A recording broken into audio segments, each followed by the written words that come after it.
Antum pulang ke rumah, ternyata masalah dengan istri misalnya. Istri ngomel-ngomel, "Mas ini begini, abang tuh begini-begini." Subhanallah. 50.000 tahun sebelum Allah ciptakan langit dan bumi sudah dicatat. Kamu bakalan ngomelin saya pada hari ini.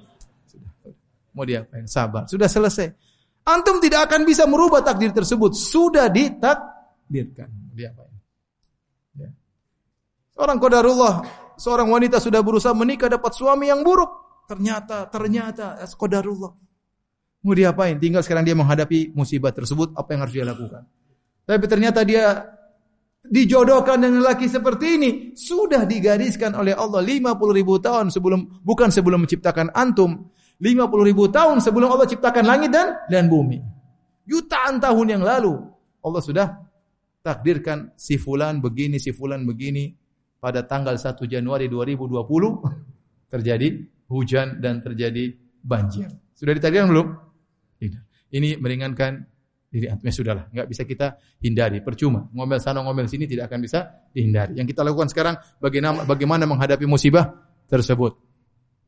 Berikutnya yang membantu kita untuk sabar dalam menghadapi musibah. Kita harus yakin kalau musibah datang menimpa kita, kalau kita hadapi dengan sabar, maka dua manfaat yang kita dapatkan. Pertama, menghilangkan dosa-dosa, yang kedua meningkatkan derajat. Pertama menghilangkan dosa-dosa, yang kedua meningkatkan derajat. Dan ini harus kita yakini agar kita bisa bersabar ya. Makanya Nabi SAW mengatakan, "La tasubbul humma fa innaha tudhibu khataya ibni Adam kama yudhibul kir khabathal hadid." Janganlah kalian mencela demam. Karena demam itu bisa menghilangkan dosa-dosa. Sebagaimana alat pandai besi menghilangkan karat besi. Alat pandai besi, ada besi berkarat, ditempa, dibakar sampai mengkilat kembali, karat-karatnya hilang. Sama, seorang terkena penyakit demam, dosa-dosanya berguguran, itu baru demam. Ya. Seorang sembuh setelah itu, tapi dosa-dosanya berguguran. Makanya Nabi mengajarkan kepada kita, kalau kita berkunjung kepada orang yang sakit, kita bilang apa? Tahur, insyaAllah. Tahur itu artinya suci. Bahwasanya dosa itu akan mensucikan, penyakit itu akan mensucikan dosa-dosamu. Tahur, ini penyakit tahur, pensuci, penggugur dosa-dosamu. InsyaAllah. InsyaAllah ini bukan pengharapan, tapi pasti. Kalau kamu sabar, pasti penyakit ini akan menggugurkan dosa-dosamu. Kalau itu Nabi berbicara tentang demam, bagaimana lagi penyakit yang lain? Penyakit yang lebih berat, penyakit yang berbulan-bulan, penyakit yang menahun. Bagaimana musibah yang lain? Ya. Banjir, ada yang meninggal, kehilangan harta. Kalau demam saja menggugurkan dosa, apalagi lebih daripada itu. Lebih enak mobil antum hilang atau kena demam? Mending demam daripada mobil hilang. Kita saja bekerja sampai demam, sampai mau mati gara-gara pengen beli mobil. Jadi maksud saya, ya kalau demam saja menghilangkan dosa-dosa, apalagi kemudian ternyata rumah rusak, kena banjir, kemudian genteng bocor dan yang lainnya, itu jelas. Kalau kita sabar, jelas menghilangkan apa? Dosa-dosa. Bagaimana lagi jika ujiannya sangat berat? Bayangkan sebagian orang anaknya meninggal dunia. Saya ada dulu kenalan di Jogja, subhanallah. Anaknya satu-satunya semata wayang. Dia sangat sayang. Anaknya soleh, rajin ke masjid, ikut pengajian, subhanallah. Anaknya kuliah kedokteran, begitu lulus meninggal dunia. Masya Allah. Allah tidak ambil anaknya sejak kecil. Setelah anaknya jadi orang soleh, setelah kuliah, wisuda, jadi dokter, meninggal dunia. Bayangkan betapa berat ujian yang dihadapi oleh orang tersebut. Makanya datang dalam hadis, Allah berkata kepada malaikat, tatkala idza mata waladul abd, jika anak seorang hamba meninggal dunia, maka Allah berkata kepada para malaikatnya, qabattum walada abdi, apa kalian telah mencabut ruh putra hambaku? Kata malaikat, na'am. Kata Allah, qabattum thamarata fuadihi, apakah kau telah mengambil buah hati dari hambaku? Kata malaikat, iya ya Allah. Madza qala abdi, apa yang dikatakan hambaku tatkala kalian mengambil ruh buah hatinya? Kata malaikat, hamidaka wastarja, dia memujimu dan dia mengucapkan inna lillahi wa inna ilaihi raji'un. Apa yang dikatakan hamba ini? Alhamdulillahi ala kulli hal, inna lillahi wa inna ilaihi raji'un. Dan ini ucapan punya pengaruh yang luar biasa kalau kita terkena musibah. Kalau kita terkena musibah, yang itu pertama kita ucapkan. Jangan kita bilang, wah ini siapa ini? Gara-gara siapa ini? Jangan. Jangan cari masalah. Ini gara-gara pembantu kemarin. Jangan dulu, itu belakangan.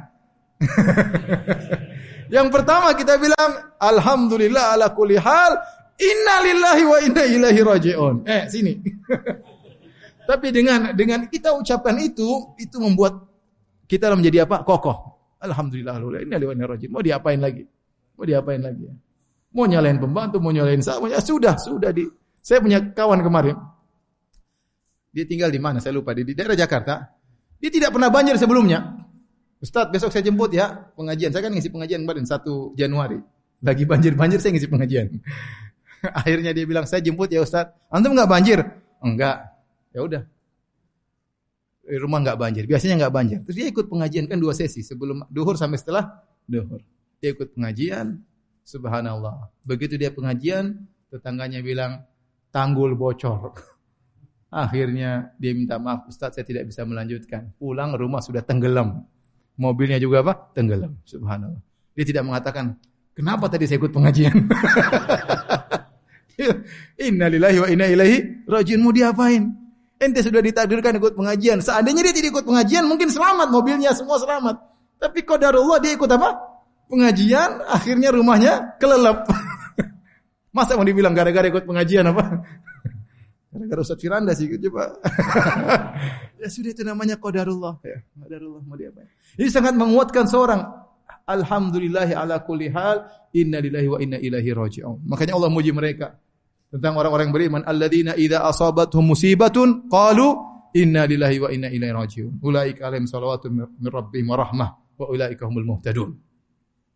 Yaitu orang-orang yang beriman yang tatkala mereka ditimpa musibah mereka mengatakan inna lillahi wa inna ilaihi raji'un. Jadi harus tahu bahwasanya musibah akan mengurangi dosa. Kalau demam saja mengurangi dosa, apalagi musibah yang lebih dari itu. Tapi syaratnya harus sabar. Kalau tidak sabar, ngamuk-ngamuk, hujan kok gak berhenti-berhenti, itu repot. Ngamuk. Dia protes sama siapa itu? Sama siapa? Sama Allah Subhanahu wa taala. Tidak sabar, tidak mengurangi dosa-dosanya kalau begitu caranya. Tidak mengurangi dosa-dosanya. Ya.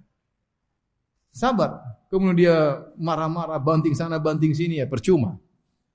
Musibah tersebut tidak mengurangi dosanya, bahkan semakin buat dia terpuruk. Ingat, musibah bisa mendatangkan nikmat dan musibah bisa mendatangkan azab. Kapan mendatangkan nikmat bagi seorang hamba?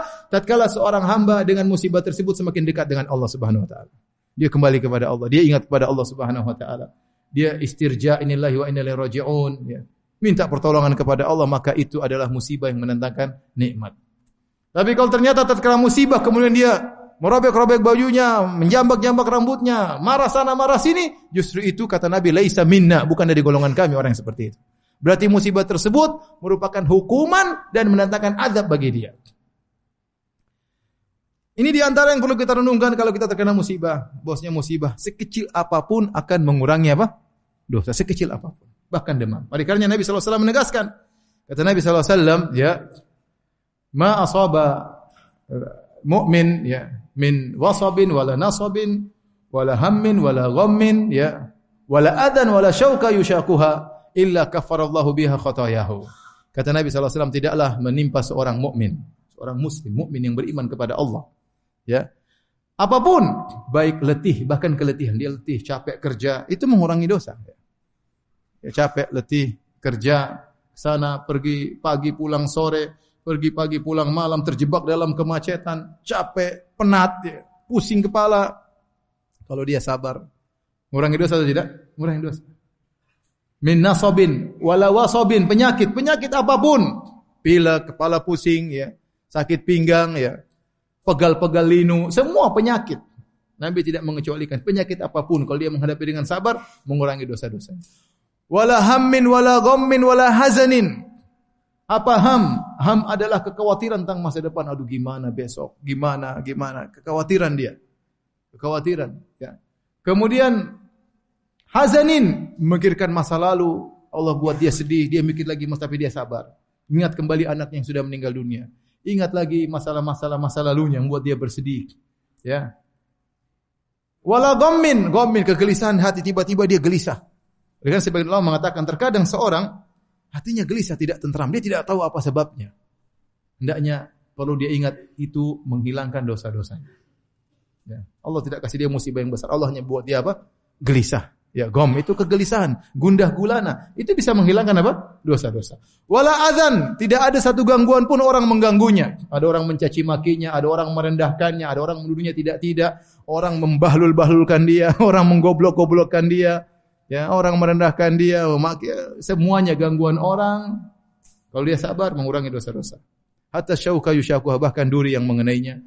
Kecuali Allah akan menghapuskan dosa-dosa. Jadi intinya segala yang tidak kita sukai dalam kehidupan ini kalau menimpa kita, kita sabar akan mengurangi dosa-dosa.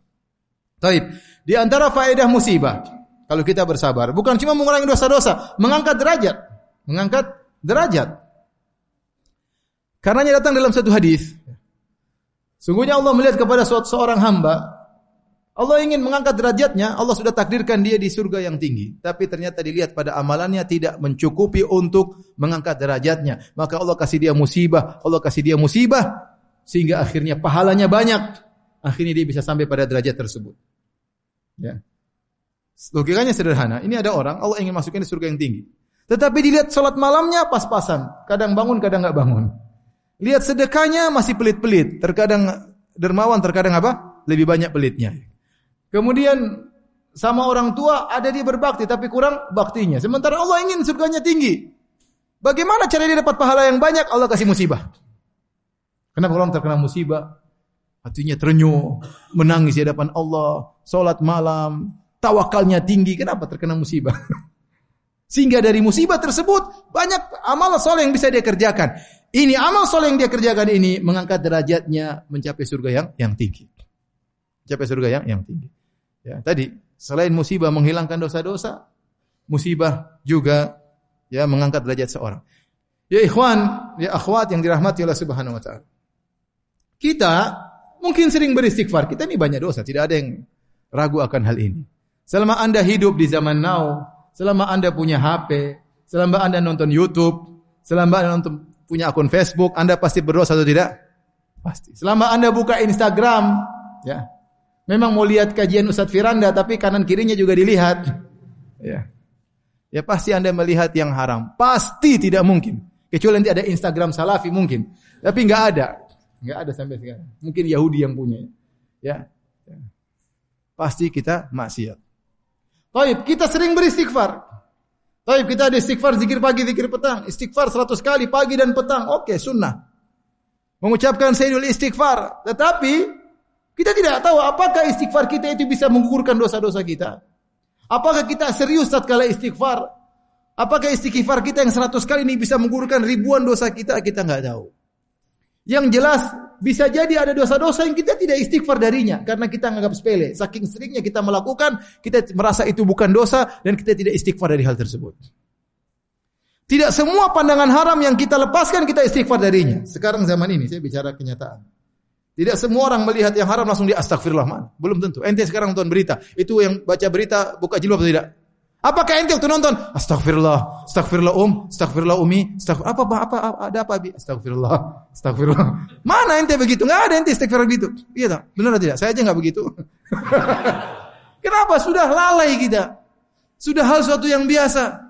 Ya kadang saya astagfirullah tunduk pandangan, terkadang beritanya menarik saya nonton. Sehingga banyak dosa-dosa yang kita anggap biasa tidak kita istighfar darinya. Yang kita istighfar darinya saja belum tentu diampuni.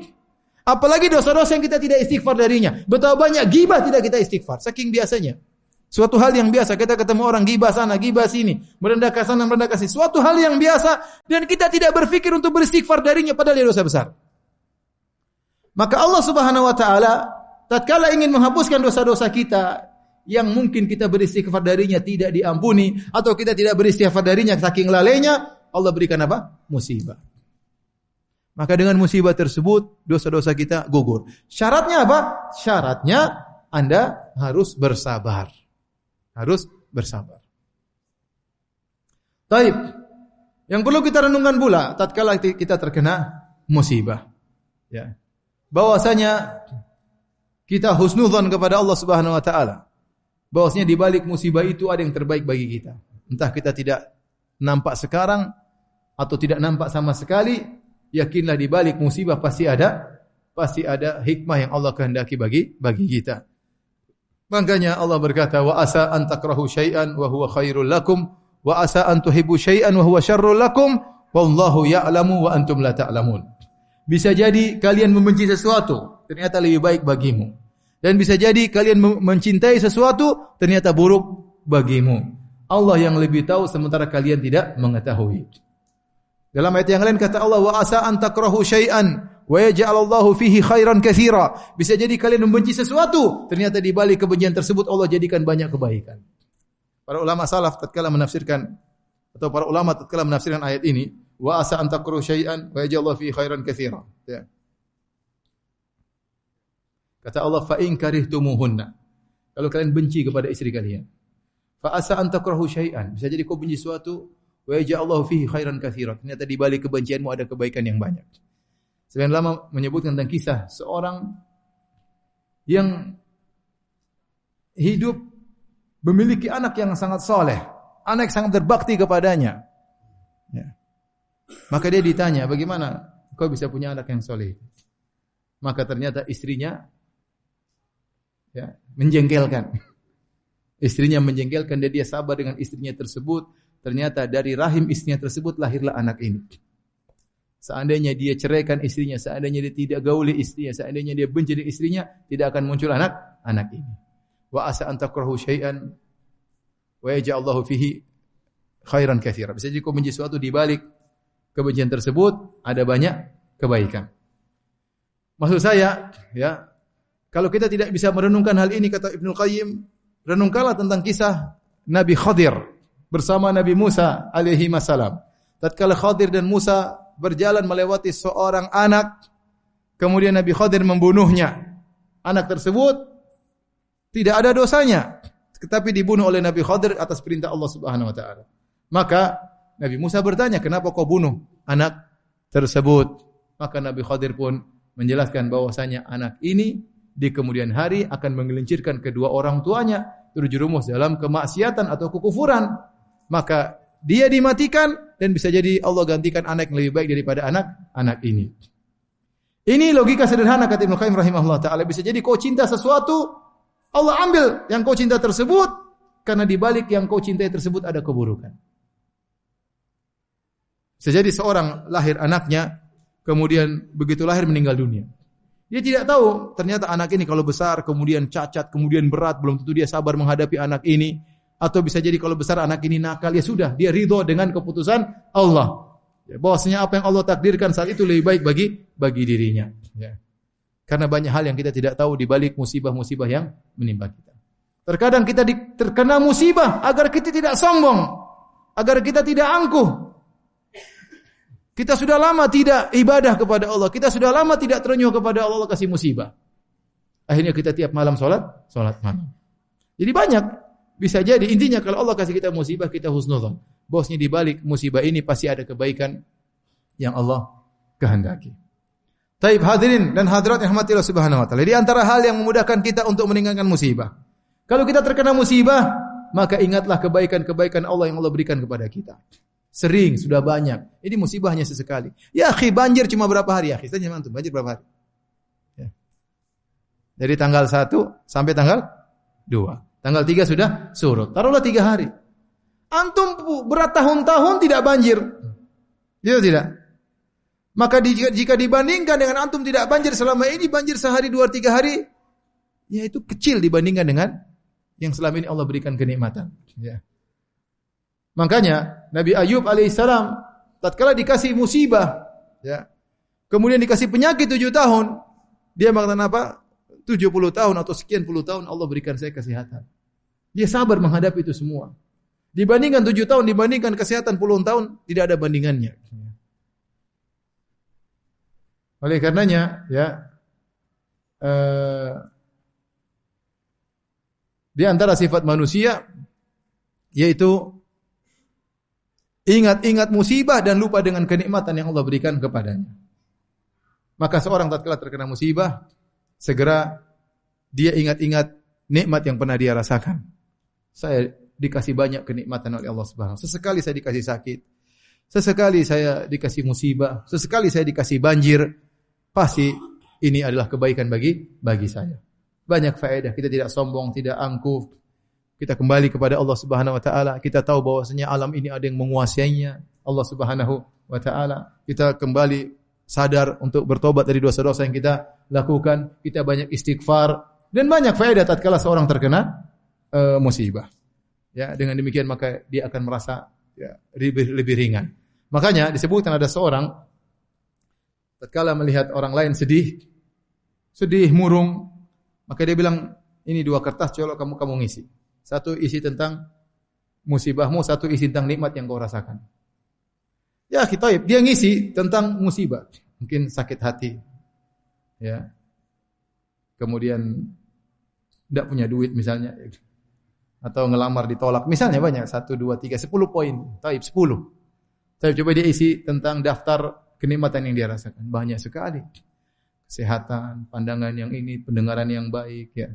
Bisa sholat, bisa ini, banyak, enggak akan habis-habis. Wa in ta'uddu ni'matallahi la tuhsuha. Kalau kalian hitung-hitung nikmat Allah, kalian tidak akan bisa menghitungnya. Maka dengan mengingat nikmat-nikmat yang Allah berikan kepada kita, musibah itu akan menjadi lebih ringan, ya. Seorang mobilnya hilang, mobilnya rusak. Alhamdulillah selama ini dia bisa naik mobil bertahun-tahun. Sesekali mobilnya rusak, ya sudahlah.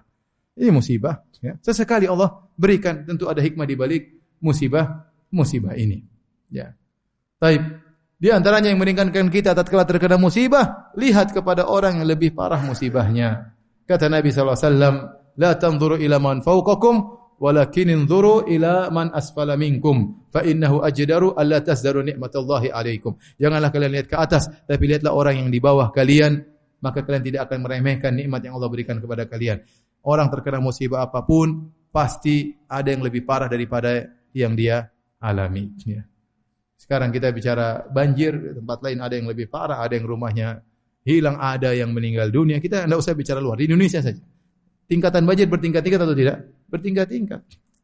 Ada yang cuma 1 meter, lantai 2. Ada yang rumahnya kelelep. Ada yang bukan cuma rumahnya, mobilnya juga hilang. Ya. Ada yang bukan cuma rumah, ada yang nyawanya hilang. Ada yang kesetrum, kita tahu sekarang berapa sudah meninggal dunia. Tatkala dia merenungkan tersebut, dia tahu bahwasanya ya, musibah itu bertingkat-tingkat dan dia akan lebih ringan tatkala dia tahu bahwasanya ada yang lebih parah musibahnya. Ya. Hadirin dan hadirat yang rahmatillah subhanahu wa ta'ala. Inilah ya mungkin sedikit yang bisa sampaikan pada kesempatan kali ini ya. Semoga kawan-kawan kita yang diberi musibah oleh Allah Subhanahu wa taala bisa bersabar dan diberi ganjaran yang besar oleh Allah Subhanahu wa taala. Antum yang diberi kemudahan oleh Allah, jangan lupa untuk terus membantu. Sungguhnya membantu di saat musibah, di saat kesulitan itu pahalanya lebih besar daripada hari-hari biasa. Oleh karenanya Allah Subhanahu wa taala berfirman, "Falaqatahamal aqabah wa ma adraka mal aqabah, fakku raqabah aw it'amun fi yaumin dzi masghabah, yatiman dza maqrabah aw miskinan dza matrabah." Kata Allah Subhanahu wa taala, di antara sedekah yang terbaik adalah aw it'amun fi yaumin dzi masghabah, memberi makan di waktu hari kelaparan. Ini lebih afdal pahalanya daripada hari-hari biasa. Demikian juga au miskinan dza matrabah, membantu seorang miskin yang tidak punya apa-apa kecuali tanah. Ini orang yang sangat miskin, lebih besar pahalanya daripada membantu miskin biasa. Nah, tatkala kita tahu saudara kita sekarang dalam menghadapi kesulitan, kekurangan makanan misalnya, atau dalam terkena musibah, maka hendaknya kita bantu, kesempatan bagi kita untuk meraih pahala sebesar-besarnya. Wallahu ta'ala alam bisawab. Kalau ada yang bertanya saya persilahkan.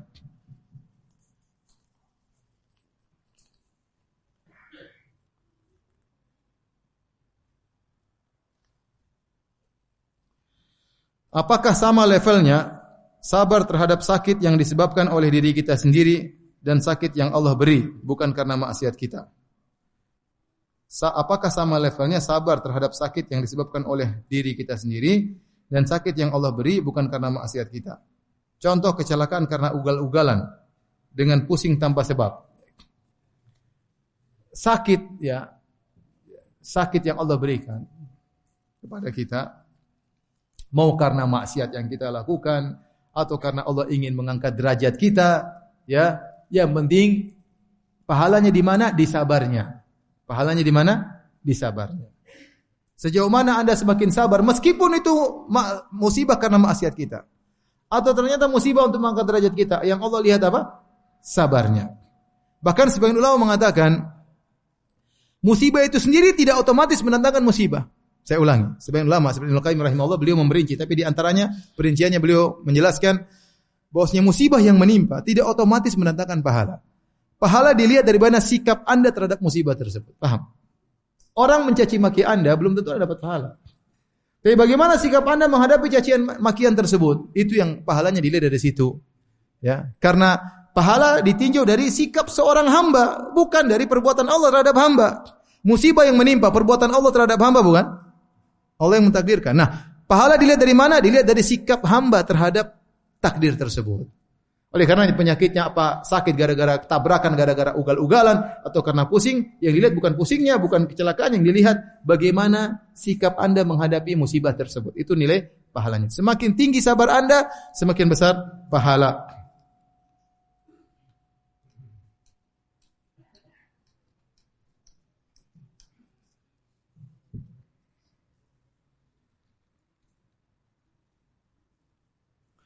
Ana punya seorang ibu memiliki penyakit diabetes sudah bertahun-tahun sampai jempol kakinya sudah diamputasi. Memang beliau bersabar, namun terkadang beliau juga mengeluh atas penyakitnya.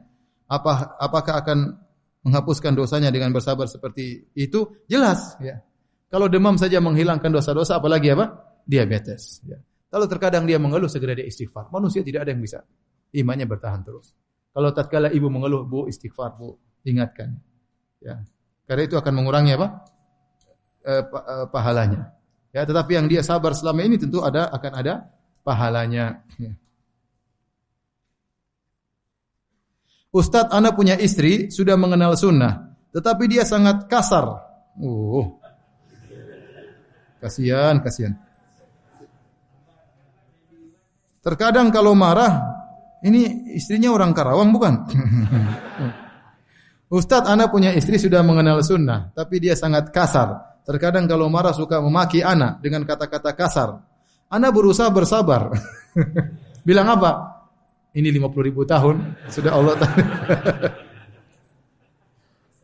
Terkadang ana juga enggak sabar. Kalau marah selalu minta cerai. Apakah ana ceraikan saja istri ana? Atau ana terus bersabar? Jika ana menceraikannya, apakah termasuk dalam uzur syar'i? Mohon nasihatnya Ustaz. Sabar ya akhi, sabar. Perempuan memang begitu, diciptakan dalam kondisi bengkok ya. Makanya kita harus bersabar menghadapi kebengkokan perempuan tersebut. Nabi berkata, "Istausu bin nisa'i khaira." Ya, fa innal mar'a khuliqat min dhila. Salinglah menasihati di antara kalian wahai para suami untuk berbuat baik kepada istri. Jadi harus saling mengingatkan. Sekarang saya suami, saya ingatkan kalian. Ya. Karena wanita tercipta dari tulang rusuk yang apa? Yang bengkok. Wa inna awaja syai'in a'lahu. Kata Nabi, wa inna awaja syai'in fi dhila a'lahu. Kata Nabi SAW, yang paling bengkok dari tulang rusuk, yang paling atasnya. Ente lihat tulang rusuk. Semakin ke bawah, kebengkokannya semakin apa? Kurang. Semakin di atas, semakin apa? Bengkok. Sebagian ulama mengatakan, yang paling bengkok bagian atasnya, maksudnya lisannya. Memang perempuan tuh lisannya kelihatannya lurus, tapi dia bengkok. Kalau sudah ngomong, bengkok kanan, bengkok kiri. Oleh karenanya, antum bersabar, nasihati dengan baik. Ya, nasihati, anti sudah ngaji, kan bukan begini caranya. Nasihati terus dan jangan lupa berdoa kepada Allah agar istri antum bisa lebih baik. Kalau antum berharap istri antum lurus mustahil. Kata Nabi SAW, lan yatastaqima laka ala tariqah. Wanita tidak mungkin lurus, enggak mungkin lurus. Ya, mungkin satu di antara 100.000 ya. Tapi secara umum wanita pasti bengkok, siapapun dia tidak stabil seperti lelaki. Oleh karenanya kasih uzur. Kalau dia minta ceraikan aku, jangan dengar. Ya, jangan dengar. Itu wanita seperti itu. Kalau dicerai nangis nanti dia ya. Cuma kalau antum terpancing, ya saya ceraikan kamu, antum berarti seperti perempuan. Antum jangan terpancing. Dia bilang ceraikan aku, nasihati dia. Kalau antum enggak bisa nasihati, minta tolong kakaknya nasihati. Antum bisa nasihati, minta tolong bapaknya, ibunya tolong nasihati. Saya begini, apa masalah kita mendiskusi sama bapak, sama ibu. Ya. Kita mau hidup rumah tangga seperti itu terus sampai kapan? Nanti sudah ngaji, saya sudah ngaji. Mau kita begini terus. Kita disuruh memilih kehidupan kita. Mau bahagia atau bertengkar terus? Kalau caranya begini bertengkar terus, ente bahagia tiap hari bilang minta cerai, lebih sengsara saya daripada anti minta cerai. Ya. Atau kita punya pilihan lain, kita hidup baik, sudah anti ngalah, saya juga mengalah. Sekarang apa kekurangan? Catat. Saya rubah, anti rubah. Ya. Catat. Saya kekurangannya di mana? Catat. Ya. Kalau kurang ganteng, kurang sudah itu nggak bisa berarti. Kalau kurang lembut masih bisa diusahakan, kurang duit masih bisa diusahakan. Tapi intinya kita jangan sedikit-sedikit kemudian kita ya udah buyar. Ya akhi, sabar dalam menghadapi apa? Wanita. Ya. Bukan cuma antum saja yang seperti itu ya akhi. Banyak orang, saya ini terima masalah banyak sekali. Banyak orang yang mengalami seperti yang antum rasakan, bahkan ada yang lebih apa? Lebih parah. Yang mentang-mentang, yang merendahkan suaminya, yang tidak pernah berterima kasih sama suaminya, ada yang selingkuh, ada yang hubungan sama laki-laki lainnya, sabar ya.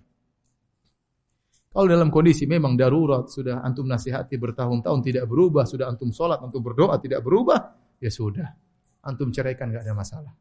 Masih banyak kembang-kembang bertaburan di Kerawang, masih banyak. Jangan khawatir. Tapi sebelum antum sampai pada tahapan itu, antum harus menjalankan syariat, nasihati, berdoa, ya.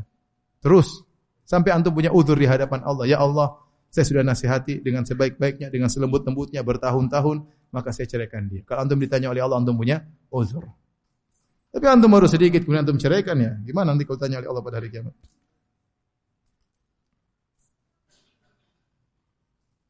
Ada ustadz salafi tapi suka mentahdir TV Roja dan TV Sunnah lainnya. Sebenarnya itu ustadz salafi atau bukan? Ini salafi enggak beres. Jangan diikuti orang salafi seperti ini. Salafi macam-macam. Ada salafi tukang ghibah, ya. Ada salafi yang baik, ada salafi yang tukang tahdir, ada salafi kurang kerjaan seperti salafi ini. Ya, alhamdulillah, banyak TV sunnah berdakwah dia jelek-jelekin, terus dia dakwahnya apa? Ya. Tidak ada yang luput dari kesalahan. Kita kalau mau cek kesalahan dia mungkin lebih banyak. Tapi kita ngapain ngurusin kesalahan orang? Saya banyak salah, kalau mau dicek saya banyak salah. TV Roja kalau mau dipreteli banyak salahnya. Tapi apakah begitu caranya? Ada setiap salah kemudian kita apa kesalahannya? Paling kesalahannya enggak kelihatan, samar-samar. Itu berarti enggak ada ya, bahlul ente. Mau gambarkan kepada orang itu ada gini, subhanallah. Ya, para ulama datang, Syekh Abdul Razak datang. Kemudian para masyayikh Madinah juga datang ngisi pengajian. Ya, terus ya, kalau ada salah, apa salahnya sampaikan.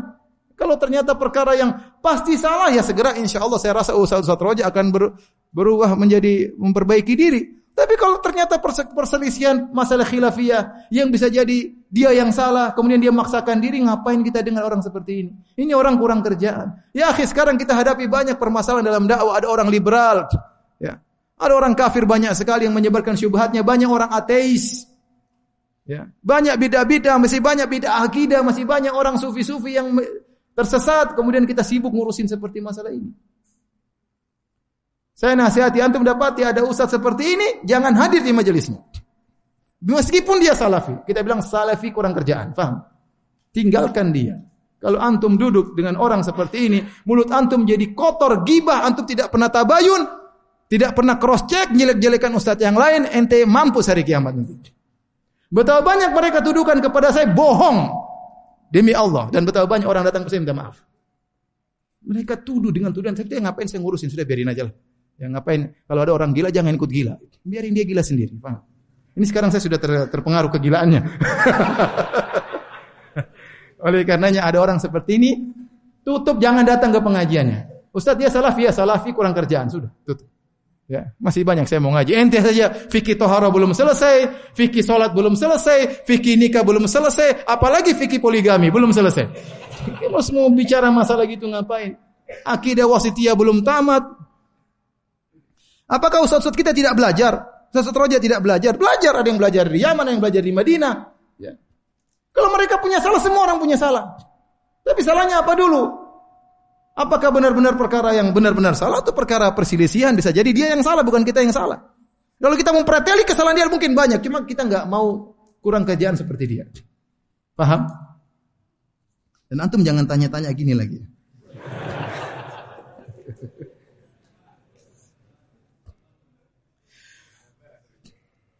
Oktober 2019.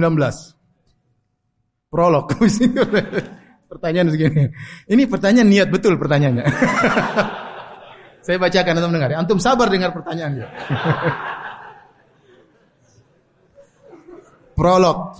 Penanya Abu Abdurrahman. Namanya sudah dia samarkan ya. Namanya saya ingin tahu namanya bukan kunyahnya. Penanya Abu Abdurrahman, hamba Allah. Oktober 2019, niatan ta'adud dan nama akhwatnya sudah ana sebut dalam doa di Multazam dan Raudhah ketika umrah. Masya Allah. Dia doa serius bayangkan. Di Multazam sama di Raudhah. Bukan doain orang tuanya, dia doa ini biar bisa ta'adud. Masya Allah. Dan coba dengar. Alhamdulillah saat ini istri ana sudah ridho. Masya Allah. Dan ikhlas. Bahkan sudah mengenal akhwat calon istri kedua lewat ta'aruf dan teleponan. Rumah untuk calon istri kedua sudah ada. Wish. Sudah bangun ruangan kedua, Masya Allah. Jadi saya punya kawan dari Arab. Saya punya kawan dari Arab Saudi. Dia punya teman istrinya 4. Ya, orang Saudi biasa, istrinya 4 tuh biasa. 3, 4, 2. Kita aja yang kurang biasa.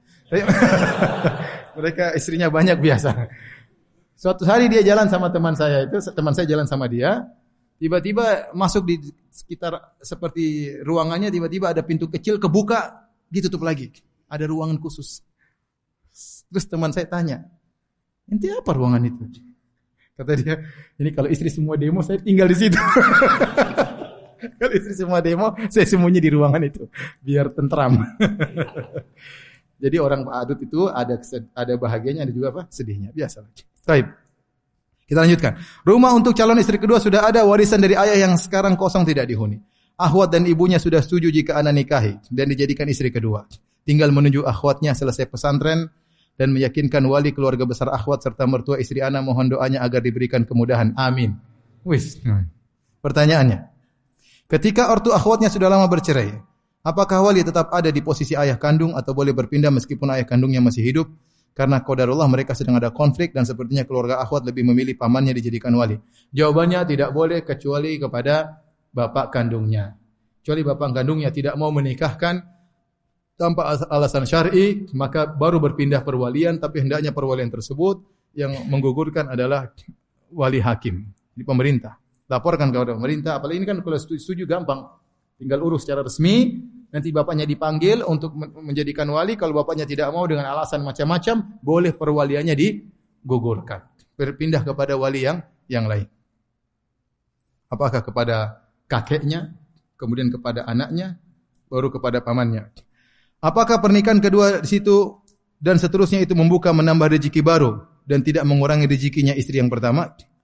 Masing-masing ada rezekinya. Itu akhwat sebelum anda nikahi juga sudah punya rezeki atau tidak? Sudah, anda nikahi juga dia akan bawa rezekinya, ya. Tetapi anda harus siap menghadapi ya kehidupan poligami. Saya katakan ya ikhwan, ini saya sering dengar bukan dari orang seperti jomblo-jomblo ente. Seperti orang-orang yang cita-cita poligami, saya dengar dari para praktisi poligami. Praktisi langsung. Mereka berkata, kata dia Firanda, poligami itu lebih berat kepada tanggung jawab daripada sekedar senang-senang. Benar senang-senangnya ada, tapi tanggung jawabnya lebih apa? Besar.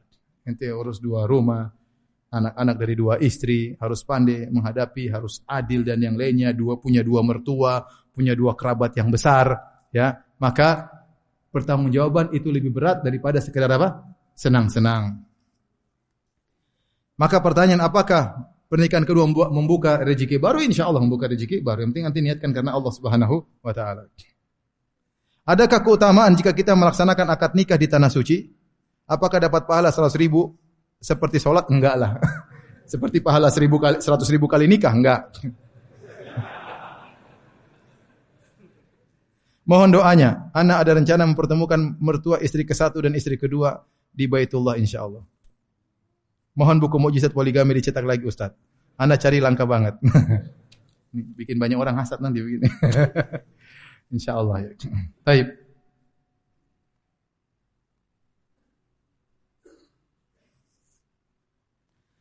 Ustaz, jika anak karyawan, anak nyolong waktu kerja untuk mengikuti kajian dan mungkin mengganggu kerjaan anak, apakah sikap anak salah? Mohon nasihatnya Ustaz. Ya tidak boleh. Kalau antum sudah punya akad dengan bos, antum harus kerjakan. Kata Nabi SAW, al-muslimuna ala syurutihim.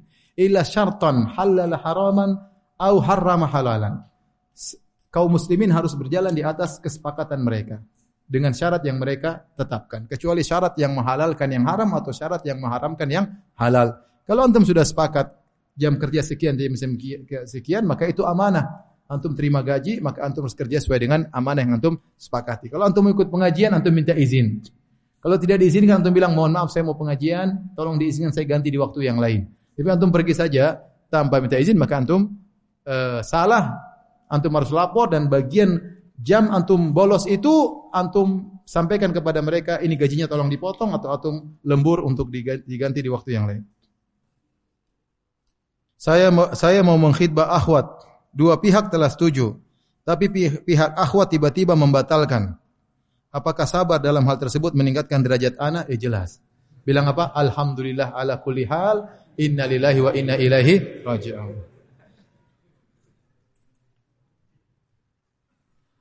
Baik, demikian saja. Mohon maaf masih ada kegiatan selanjutnya. Semoga Allah Subhanahu wa taala menganugerahkan kita sabar dalam menjalankan ketaatan, sabar dalam meninggalkan maksiat, terutama tatkala bersendirian, dan sabar tatkala menerima musibah. Demikian, kurang lebihnya saya mohon maaf. Subhanakallah bihamdik, asyhadu an la ilaha illa anta, astaghfiruka wa atubu ilaik. Assalamualaikum warahmatullahi wabarakatuh.